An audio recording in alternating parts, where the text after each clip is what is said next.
عزیز پاکستان کے وفاقی دارالحکومت اسلام آباد میں Pakistan national council of the arts میں ہر سال کی طرح اس سال بھی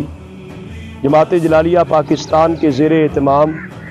17ویں سالانہ افکار صوفیہ کانفرنس منعقد ہو رہی ہے، جس کی صدارت و سیادت ہمارے قبلہ پیر و مرشد ولی ابن ولی عالم ربانی ابن عالم ربانی حضرت شیخ الحدیث الحاج مفتی پیر سید محمد نوید الحسن مشدی صاحب دامت برکاتہم العالیہ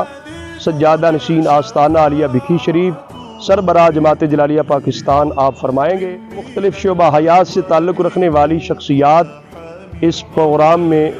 شریک ہو رہی ہیں۔ میں اس پیغام کی وساطت سے اسلام آباد، راولپنڈی اور گرد و نواح میں جملہ عاشقان رسول صلی اللہ علیہ وسلم، صوفیاء کرام، اولیاء کرام سے محبت و عقیدت رکھنے والے تمام مسلمانوں سے گزارش کرتا ہوں کہ جماعت جلالیہ پاکستان کے زیر اہتمام 31 اگست بروز ہفتہ سے پیر 1 بجے تا 4 بجے Pakistan national council of the arts میں سالانہ افکار صوفیہ کانفرنس میں آپ ضرور شریک ہوں۔ عقیدت و محبت کے ساتھ، ذوق شوق کے ساتھ اس کانفرنس میں شریک ہو کر صالحین کے مبارک تذکرے، صوفیاء کرام کے مبارک تعلیمات اور ان کے کردار کو سماعت کریں اور اپنے ایمان کو تازہ کریں۔ افکار صوفیہ کانفرنس بنیادی طور پر ان صوفیاء کرام کی بارگاہ میں خراج عقیدت پیش کرنے کے لیے،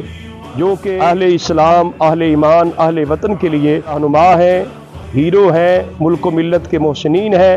ان کا مبارک تذکرہ انشاءاللہ تعالی بروز ہفتہ 31 اگست کو Pakistan national council of the arts میں منعقد ہو رہا ہے۔ آپ سارے احباب اس کانفرنس میں بھرپور شرکت کریں۔